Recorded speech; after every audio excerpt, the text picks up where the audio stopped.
Friends, welcome back to Monisha's diary. எல்லோரும் எப்படி இருக்கீங்க? எல்லோரும் சூப்பராக இருக்கீங்கன்னு நினைக்கிறேன். நாங்களும் சூப்பராக இருக்கோம்.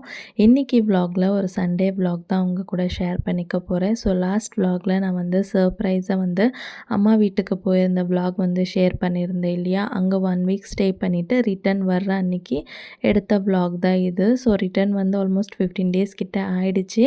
பட் என்ன பண்ணுறது, எடிட் பண்ணி போஸ்ட் பண்ணதான் கொஞ்சம் லேட் ஆகிடுச்சு. ஸோ வீடியோ ஃபுல்லாக பார்த்துட்டு எப்படி இருக்குன்னு மறக்காமல் கமெண்ட் பண்ணிவிட்டு, வீடியோ பிடிச்சா ஒரு லைக் பண்ணிவிட்டு, மறக்காமல் நம்ம சேனலை சப்ஸ்கிரைப் பண்ணிக்கோங்க. இதே மாதிரி இன்ட்ரெஸ்டிங்கான வீடியோஸ் நான் போஸ்ட் பண்ணிகிட்டு இருப்பேன். சண்டேனாலே லேசி டே இல்லையா? எந்திரிச்சதே லேட்டு. சரின்ட்டு டீ பிஸ்கெட் மட்டும் சாப்பிட்டுட்டு பிரேக்ஃபாஸ்ட்டை ஸ்கிப் பண்ணிவிட்டு டைரெக்டாக லன்ச் செய்ய ஸ்டார்ட் பண்ணிட்டாங்க. அன்றைக்கி வெதர் ஆஃப்டர்நூனுக்கு அப்புறமா மழை வரும்னு சொல்லி போட்டிருந்துச்சு. சரி, குழந்தைங்கள வச்சுட்டு மழையில் மாட்டிக்கிட்டோன்னா ரொம்ப கஷ்டமாக இருக்கும். அண்ட் ஒசூரில் நான் கொஞ்சம் ஷாப்பிங் பண்ணுற வேலையும் இருந்துச்சு. அதனால் சீக்கிரமாக கிளம்பிடலாம், பிரேக்ஃபாஸ்ட்டு லஞ்சுன்னு தனித்தனியாக செஞ்சால் லேட் ஆகும்னு சொல்லிவிட்டு பிரேக்ஃபாஸ்ட்டை ஸ்கிப் பண்ணிவிட்டு டைரெக்டாக லஞ்சவே ப்ரிப்பேர் பண்ணிவிட்டாங்க. அக்கா அவங்க வீட்டுக்கு லஞ்சுக்கு ரொம்ப நாளாக கூப்பிட்டுட்டே இருந்தாங்க. என்னால் அங்கே போகவே முடியல. சரின்னு சொல்லிவிட்டு இங்கேயே லஞ்ச் எல்லாருக்குமே சேர்த்து ப்ரிப்பேர் பண்ணிடலான்னு சொல்லி காலையிலேயே சிக்கன் வாங்கிட்டு கொடுத்துட்டாங்க. அம்மா சிக்கன் பிரியாணி, சிக்கன் ஃப்ரை, அதுக்கப்புறமா ரைத்தா செஞ்சுருந்தாங்க. ஸோ பசங்களுக்கு சம்மர் ஹாலிடே இருந்ததுனால அவங்களும் விளையாடுறதுக்காக ஸ்விம்மிங் பூலுக்கு போயிருந்தாங்க. அவங்க போய் எல்லாம் விளையாடிட்டு அவங்க வீட்டுக்கு வரத்துக்குள்ளே ஆல்மோஸ்ட் டைம் ஒரு 12 o'clock கிட்ட ஆகிடுச்சு. எல்லாரும் சேர்ந்து ரவுண்டாக உட்காந்து கதை பேசிகிட்டே லஞ்சு சாப்பிட்டது ரொம்ப ஹாப்பியாக இருந்துச்சு. இந்த மாதிரி மூமெண்ட்ஸ் எல்லாமே இப்போ ரெகுலராக பண்ண முடியாது. பிகாஸ் ஒருத்தருக்கு ஒரு ஒர்க் டைம் இருக்கும். ஸோ அவங்க அதுக்கு தகுந்த மாதிரி ஒருத்தர் கிளம்பிடுவாங்க. அட்லீஸ்ட் வீக்லி ஒன்ஸ் ஆச்சு இந்த மாதிரி ஃபேமிலியோடு உட்காந்து கதை பேசிட்டு லஞ்சு சாப்பிட்டிங்கன்னா அவ்வளோ சூப்பராக இருக்கும். நீங்கள் எப்போ இந்த மாதிரி ஃபேமிலியோடு சேர்ந்து லஞ்ச் சாப்பிட்டீங்கன்னு மறக்காமல் கமெண்ட்ஸில் சொல்லுங்கள். லஞ்சு சாப்பிட்ட உடனே கொஞ்ச நேரம் கூட ரெஸ்ட் எடுக்கல, அப்படியே ஊருக்கு கிளம்புறதுக்கு ரெடி ஆகிட்டோம். அம்மா பிரியாணியும் சரி சிக்கன் ஃப்ரையும் சரி ரொம்ப சூப்பராக செஞ்சுருந்தாங்களா. ஸோ பிரியாணி விட சிக்கன் ஃப்ரை எல்லாருக்குமே ரொம்ப பிடிச்சி போச்சு.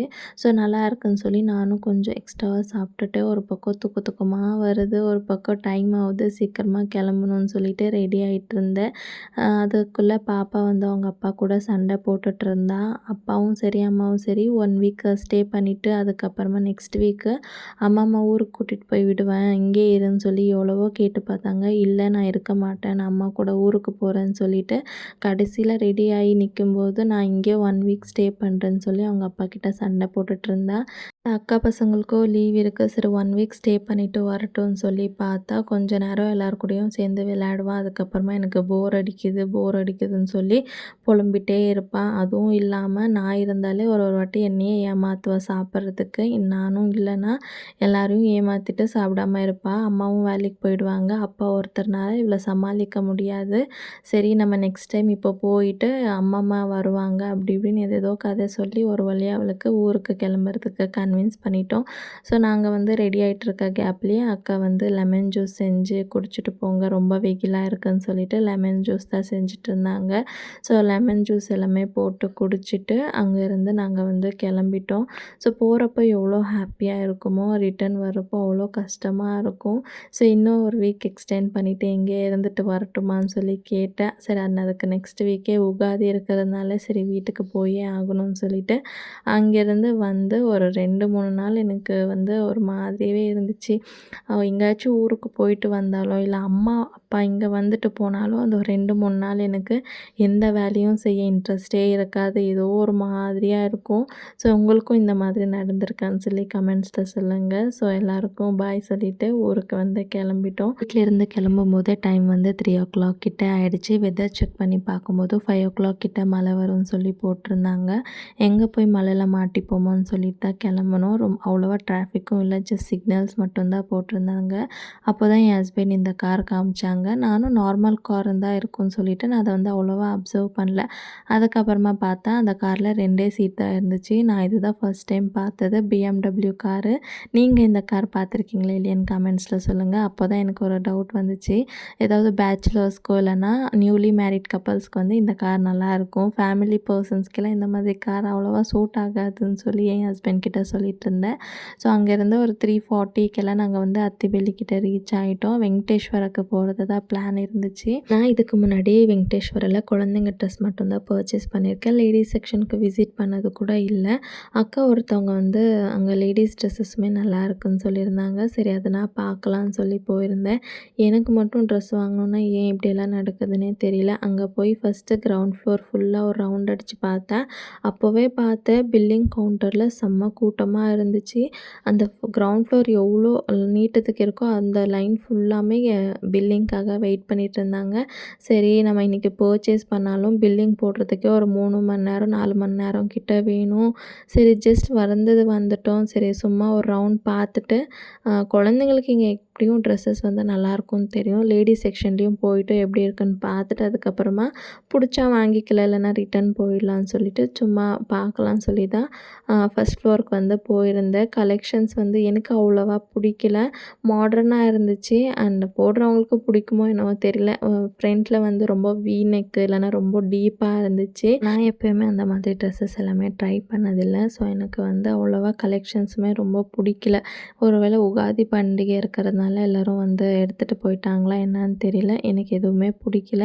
சரி வந்துட்டோம், சும்மா ஒரு ரவுண்டு போட்டுட்டு சும்மா விண்டோ ஷாப்பிங் மாதிரி பண்ணிட்டு போகலான்னு சொல்லி ஒன்றும் விடாமல் எல்லாமே பார்த்து ரவுண்ட் அடிச்சுட்டு சரி கீழே போய் பார்க்கலாம். பில்லிங் கவுண்டரில் கூட்டம் கம்மியாக இருந்துச்சுன்னா பசங்களுக்கு மட்டும் ட்ரெஸ் எடுத்துகிட்டு கிளம்பிடலான்னு சொல்லி பார்த்தோம். நாங்கள் போகிறப்போ இருந்ததை விட டபுளாக வந்து கியூ நின்றுட்டு இருந்துச்சு. பார்த்ததுமே எனக்கு ஒரு மாதிரி டென்ஷன் ஆகிடுச்சு. ஏன் தான் இன்றைக்கி இப்படி இருக்குதோன்னு தெரியலன்னு சொல்லிட்டு என் ஹஸ்பண்டை கன்வின்ஸ் பண்ணி ஷாப்பிங்க்கு கூட்டிகிட்டு வரதே பெரிய விஷயம். இன்றைக்கி தான் இப்படியெல்லாம் நடக்கணுமான்னு சொல்லிட்டு அங்கேருந்து கிளம்பி டைரெக்டாக பூ மார்க்கெட்டுக்கு தான் வந்திருந்தோம். ஸோ 1 வீக்கில் உகாதி பண்டிகை வருது இல்லையா, ஃபெஸ்டிவல் கிட்ட வர வர பூவோட ரேட்டுமே அதிகமாக இருக்கும். அண்ட் பூவுமே அவ்வளோவா நல்லா இருக்காது. குட்டி குட்டியாக பூச்சிங்கெல்லாம் இருக்கிற மாதிரி இருக்கும். ஸோ எனக்கு அவ்வளோவா பிடிக்காது. சரி அதனால் பூ வாங்கிட்டு போயிட்டோன்னா 1 வீக் தானே, நீட்டாக நம்ம க்ளீன் பண்ணி ஸ்டோர் பண்ணிட்டோன்னா ஃப்ரெஷ்ஷாக இருக்கும்னு சொல்லிட்டு பூ வாங்கிட்டு அங்கேருந்து வரும்போது அங்கே நிறைய வெஜிடபிள்ஸ் வந்து சேல் பண்ணிகிட்ருந்தாங்க. அவ்வளோ ஃப்ரெஷ்ஷாக இருந்துச்சு. ஜஸ்ட் அந்த ஒரு கவருமே 20 ருபீஸ்ன்னு தான் சொல்லிகிட்டு இருந்தாங்க. சரி வாங்கிக்கலான்னு சொன்னால் ஆல்ரெடி நான் பெங்களூர்லேருந்து வரும்போதே ஆன்லைனில் வெஜிடபிள்ஸ் எல்லாமே புக் பண்ணி வாங்கிட்டு வந்துட்டேன். சரி இதுவுமே வாங்கிட்டோன்னா ரொம்ப வேஸ்ட் ஆகிடும்னு சொல்லிட்டு அதான் என் ஹஸ்பண்ட் கிட்ட சொல்லிகிட்டு இருந்தேன்.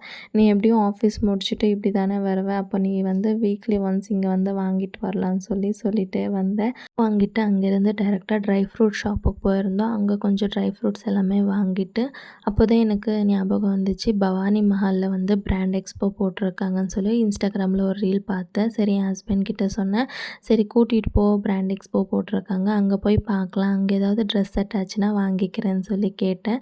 சரி நான் போன நேரமோ என்னவோ அங்கேயும் ஏன் சைஸ் இல்லை, மித்த எல்லா சைஸ் ட்ரெஸ்ஸஸுமே இருக்குது. ஸோ என்னவோ இன்றைக்கி நமக்கு டைம் சரியில்லை, இன்றைக்கி ட்ரெஸ் வாங்கின மாதிரி தான், சரி நெக்ஸ்ட் டைம் பார்த்துக்கலான்னு சொல்லிட்டு வீட்டுக்கு வந்து கிளம்பி வந்துட்டோம். ஸோ நான் எப்போ ஊர்லேருந்து வந்தாலும் அன்றைக்கி வந்து பேக்கே தொட மாட்டேன். அடுத்த நாளும் அதுக்கு அடுத்த நாள் தான் நான் வந்து ட்ரெஸ்ஸஸ் எல்லாமே எடுத்து வைப்பேன். பட் இந்த வாட்டி வந்து வெஜிடபிள்ஸ் எல்லாமே நான் அங்கேருந்தே ஆர்டர் பண்ணி எடுத்துகிட்டு வந்ததுனால அதை வந்து ஃபஸ்ட்டு ஃப்ரிட்ஜில் வந்து ஸ்டோர் பண்ணிடலான்னு சொல்லி ஒன்று எடுத்து வச்சுட்டு இருந்தேன். மெயினாக பாப்பா வந்து எனக்கு ப்ரொக்கோலி வேணும்னு சொல்லி அடம் பிடிச்சி கேட்டிருந்தா. இங்கேருந்து போன உடனே அம்மா ஒரு வாட்டி ப்ரொக்கோலி அவளுக்கு ஆர்டர் பண்ணி பொரியல் செஞ்சு கொடுத்தாங்க. சரி கேட்குறாளேன்னு சொல்லி நானுமே வந்து ப்ரொக்கோலி வாங்கிட்டு வந்தேன். இது வந்து இழந்த வடை 90s கிட்ஸ் ஃபேவரெட்டுன்னு சொல்லலாம் இல்லையா. ஸோ சாப்பிட்டு ரொம்ப நாள் ஆச்சு. சார் எங்கள் ட்ரை ஃப்ரூட் ஷாப்பில் பார்த்த உடனே இதுவுமே வந்து எடுத்துகிட்டு வந்துட்டேன். ஸோ இதெல்லாம் தான் நான் ஆன்லைனில் ஆர்டர் பண்ணி ஊர்லேருந்து வரும்போது கொண்டு வந்தது. இங்கே நான் இருக்கிற ஊரில் வந்து பேக்கிங் ஐட்டம்ஸ் அவ்வளோவா வந்து கிடைக்காது. பட் எனக்கு ஒசூரில் எந்த ஷாப்பில் எல்லா ஐட்டம்ஸ் கிடைக்கும்னு எனக்கு தெரியாது. ஸோ நீங்கள் யாராச்சும் ஒசூர்லேருந்து இந்த வீடியோ பார்க்குறீங்கன்னா ப்ளீஸ் இந்த பேக்கிங் ஐட்டம்ஸ் எல்லாம் எந்த ஷாப்பில் கிடைக்கும்னு சொல்லிட்டு எனக்கு கமெண்ட் பண்ணுங்கள். ஸோ தட் எனக்கு யூஸ்ஃபுல்லாக இருக்கும். ஸோ எனக்கு வந்து baking soda, baking powder, yeast, vanilla essence, whipping cream இதெல்லாமே காலியாக இருந்துச்சு. ஸோ அதெல்லாமே வாங்கிட்டு அப்படியே கொஞ்சம் க்ராசரியும் தேவையாக இருந்ததும் ஆர்டர் பண்ணி வாங்கிட்டு இப்போ இதெல்லாமே வந்து நான் எடுத்து வச்சுட்டு மாமியாரும் வந்து டின்னர் கொடுத்து விட்டுருந்தாங்க. சாப்பிட்டுட்டு இந்த டேவை முடிச்சாச்சு. ஸோ நம்ம வீடியோட எண்டுக்குமே வந்தாச்சு. ஸோ வீடியோ என் கூட சேர்ந்து நீங்களும் என்ஜாய் பண்ணியிருப்பீங்கன்னு நினைக்கிறேன். ஸோ வீடியோ பிடிச்ச ஒரு லைக் போட்டுட்டு இதே மாதிரி இன்ட்ரெஸ்டிங்கான வீடியோஸ் பார்க்குறதுக்கு மறக்காமல் நம்ம சேனலை சப்ஸ்கிரைப் பண்ணிக்கோங்க. இன்னொரு வீடியோவில் பார்க்குற ஃப்ரெண்ட்ஸ், டேக் கேர், பாய்.